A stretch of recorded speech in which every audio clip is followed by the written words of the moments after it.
Seguimos en Agro y Algo Más, segundo bloque, obviamente para compartir con ustedes una charla con un amigo, prácticamente un columnista del programa. Hablamos del ingeniero Eduardo Farías. Edu, querido, ¿cómo te va? ¿Cómo andás? Hola, ¿cómo están? Muy buenas tardes y muchísimas gracias por la invitación. No, por favor, bienvenido. Yo decía al comienzo del programa, en un día que uno puede decir de felicidad para los productores, ¿no? Sí, absolutamente, Marcelo, y más aún cuando venimos de un periodo tan complicado como el que atravesamos durante todo, a partir de Navidad en adelante, pasamos 50 días que no solamente fueron complicados desde el punto de vista de precipitaciones, sino obviamente desde el punto de vista de las temperaturas, que fueron, creo, el gran factor climático que desencajó un montón de cuestiones que tuvo que ver con irregularidades dentro de los mismos lotes y bueno, una caída importante de rendimientos dependiendo muchísimo de las características de los suelos y demás, como siempre lo charlamos, pero bueno, yo estuve ausente unos días y a pesar de lo que estuve contradiciendo un poco lo que estoy diciendo, en los suelos con características de alta productividad me ha impactado porque pareciera que habría llovido antes de tiempo. Haber pasado una condición climática tan adversa te da una idea de los suelos, las características, el manejo que tiene el productor sobre la siembra directa fundamentalmente, que yo siempre la sigo nombrando porque es como que uno hoy por hoy ya la da como algo normal, pero esto se debe muchísimo al buen manejo de los cultivos que se están llevando adelante en nuestra región, con la respuesta de los suelos y obviamente el que me está escuchando con suelos con características un poquito más complicadas, bueno, ahí sí fue muy afectada en zonas en donde el suelo afloja, zonas en corridas de agua, en cabeceras, en sectores dentro del campo o dentro del lote que bueno, empiezan a jugar algunos factores edáficos que no le permitió pasar este dolor amargo del clima, que fue realmente muy, pero muy duro, como vos bien decías antes, no estamos en la campaña de la Super Niña de hace un par de años atrás, pero bueno, tuvimos 50 días que fueron realmente bravos desde el punto de vista climático. Bueno, no estoy diciendo nada nuevo, pero fue bravo y bueno, yo creo que ahí empieza a darse cuenta uno de las características, las condiciones que tenemos, los suelos que tenemos en nuestra región. Ahora, no me equivoco si digo que llegamos a más de 20 localidades a través de Televisión Regional Unimar. La línea de la Ruta 9 era la que más estaba sufriendo, porque hubo lluvias importantes hacia el sur y hacia el norte, ¿no? Y principalmente hacia el sur, porque llegaban a nuestra localidad o un par de localidades anteriores y la mayoría de las tormentas pasaban por el sur, cosa que realmente a mí me llamaba profundamente la atención, porque siempre estábamos en el límite de los frentes de tormenta, la mayoría hacia el sur, algunos hacia el norte y no pasaban por acá. Bueno, tocó, gracias a Dios, tuvimos esos milímetros allá por el 12, 13 de febrero, que bueno, ayudaron muchísimo a aguantar hasta esta gran lluvia que tuvimos después de Navidad. O sea, prácticamente la lluvia importante. La zona sur, acá en la zona de Inrivilla, había llovido unos 60 milímetros, 50, hace unos días atrás, que evidentemente eso lo rompió, pero bueno, en toda la zona nuestra, alrededor de Marco Juárez, General Roca y parte de Leones, eso no venía ocurriendo y bueno, a pesar de que el maíz ya prácticamente, inclusive los maíces sembrados más tarde, me refiero a los maíces de primera, ya prácticamente están entrando en madurez fisiológica, le falta muy poco, inclusive los sembrados fines de octubre. Claro, de primera tardío podríamos decir, claro, ¿no? los de primera, de la segunda quincena de octubre, que yo los estuve viendo casualmente el fin de semana, todavía le faltaban un chorrito para llegar a la madurez fisiológica, prácticamente esto va a tener muy poco efecto. Acá lo más importante es el cultivo de soja, que hay muy poca soja sembrada en octubre, la mayoría está más tirada hacia noviembre y bueno, y evidentemente la fecha de siembra en esta situación va a definir rendimiento cuando realmente el productor siempre cree que sembrar temprano se logra mayores potenciales, que ahí es donde por ahí hay un pequeño detalle. O sea, normalmente las siembras de octubre los potenciales son mayores, pero bueno, cuando se dan estos años niña, los que fueron diversificando las fechas de siembra, y en este caso las siembras de fines de noviembre, los primeros días de diciembre, estamos hablando de soja de primera, claramente ahora van a tener un periodo de llenado de grano con otro régimen de agua, con otra temperatura, con otra condición climática completamente diferente. Bien, empiezo por preguntarte sobre los efectos inmediatos de esta lluvia. ¿Qué ocurre? ¿Qué benefició exactamente? ¿Qué panorama o qué escenario presenta hacia futuro? Contame un poco ese análisis general. Mirá, el rendimiento está definido básicamente por el número de grano y el llenado, el peso de los mismos. Prácticamente el número de grano, ya sea con las hojas sembradas más tarde, está definido, ya no hay más tiempo para eso. Estamos prácticamente, en algunos casos, a una semana, 10 días más en las siembras de octubre de llenado de grano, que ahí ya llegó un poquito tarde, y las sembradas más tarde, allá por los primeros días de diciembre, que hubo muchos lotes, porque en ese momento inclusive llovía en diciembre, tuvimos el mes más llovedor del año, inclusive en diciembre no nos olvidemos que tuvimos precipitaciones por arriba del promedio histórico, no mucho, pero estábamos en 150, cuando el promedio histórico es 125, que fue inclusive lo que nos ayudó muchísimo para bancar todos estos 50 días como hablábamos, de falta de agua y altas temperaturas.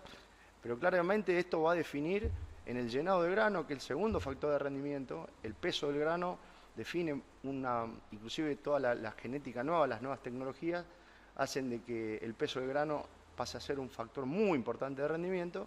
Y con los granos, con el número de granos que tenemos, yo creo que vamos a tener rendimientos medianos a altos, como normalmente ocurre en Marco Juárez. Obviamente todavía falta, pero bueno, con esta reserva y con este pronóstico que aparentemente tendríamos en los próximos 10 días, que inclusive sería ahora un poquito un problema que si tenemos 10 días de lluvia.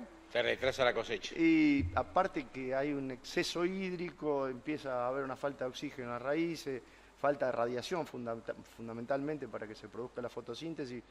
Bueno, lo que ocurrió hoy a la tarde, ya empezó a abrir el sol y demás. Ahora con esta agua hay que aprovechar, la planta debería transcurrir durante el día, deberíamos tener luz, deberíamos tener sol para que bueno, se puedan llenar los granos y aprovechar esa agua que tenemos en el perfil.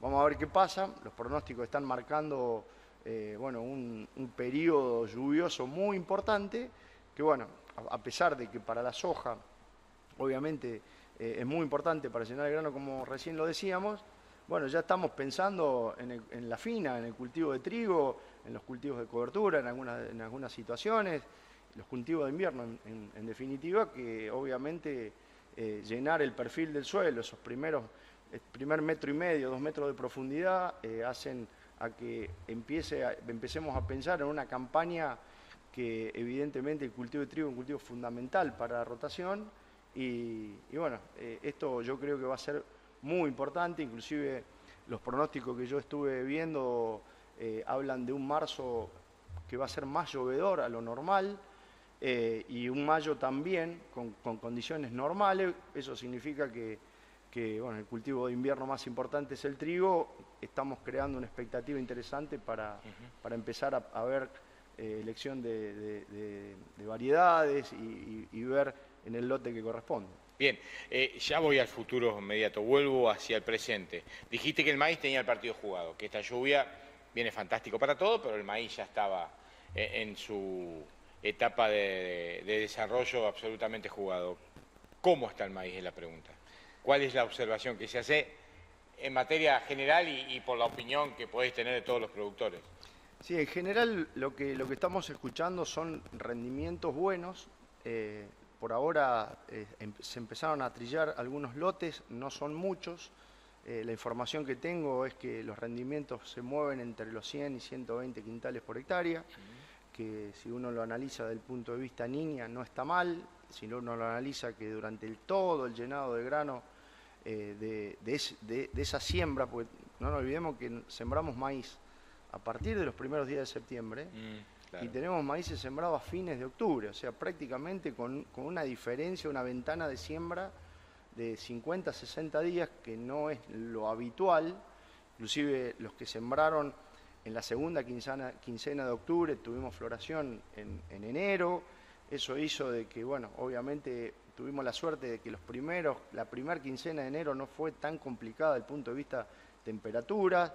Había dejado de llover en Navidad, ya por el 24 de diciembre, y eso permitió para esos maíces tardíos generar en condiciones normales, vuelvo a repetir, no puedo generalizar porque los ambientes no son todos iguales, pero en la mayoría de los casos alrededor de Marcos Juárez estamos viendo que hay hubo un número de grano normal, diría yo.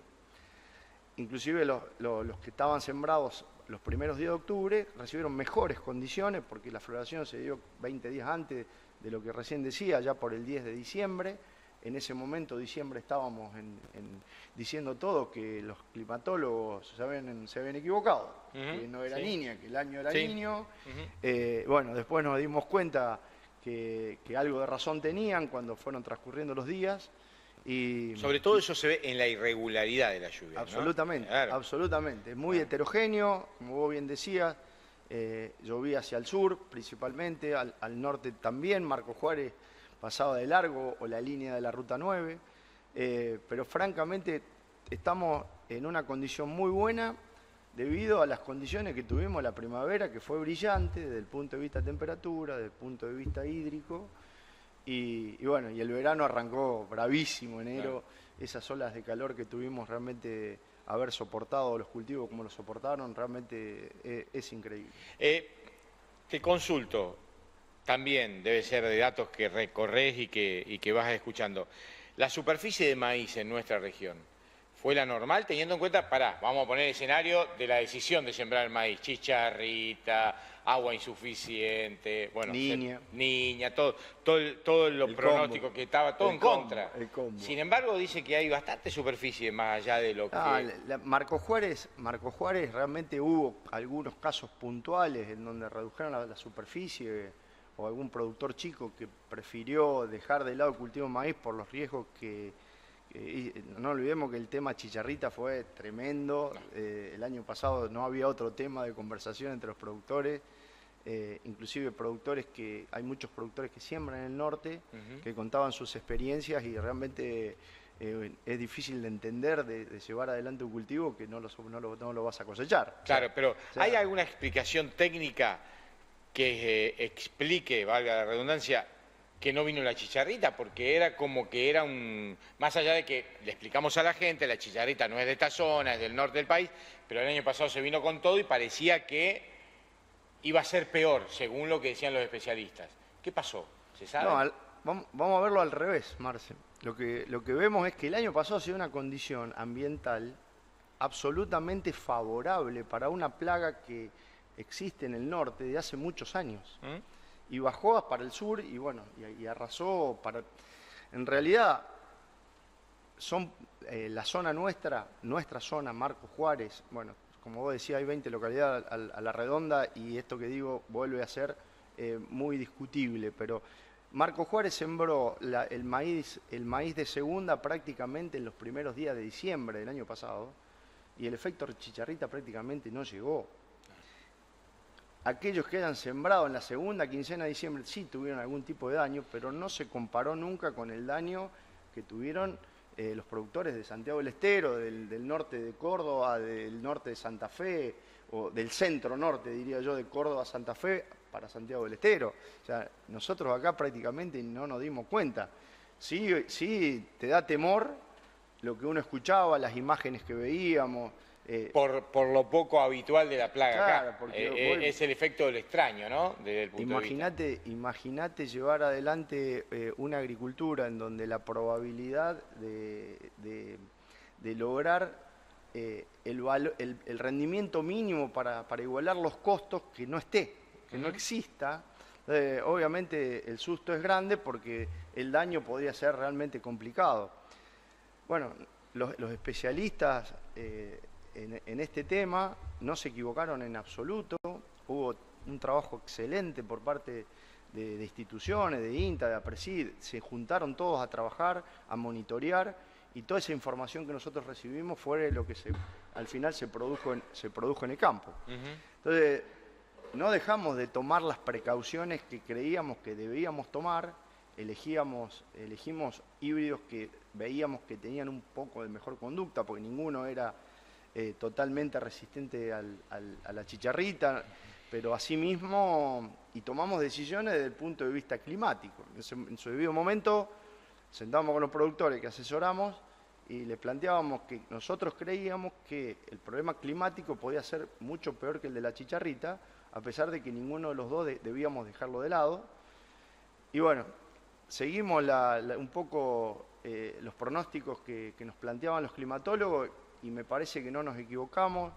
Sí sentimos que nos equivocábamos, inclusive en una de las notas que hicimos allá por el mes de noviembre, diciembre, yo dije, hicimos todo pensando en dos problemas que creíamos que iban a suceder, a pesar de que priorizábamos al clima, y evidentemente, bueno, hoy con el diario del lunes estamos viendo que la chicharrita no llegó, gracias a Dios, y bueno, y la condición climática había que ajustar, y realmente ajustamos diversificando fecha de siembra, cuando normalmente el productor quiere sembrar en octubre, a pesar de que hay veces que no se puede, pero el productor quiere sembrar en octubre, y no siempre cuando hay una niña, la estrategia es sembrar en octubre, porque lo que debemos buscar en esas situaciones es la estabilidad de rendimiento en detrimento de su potencial.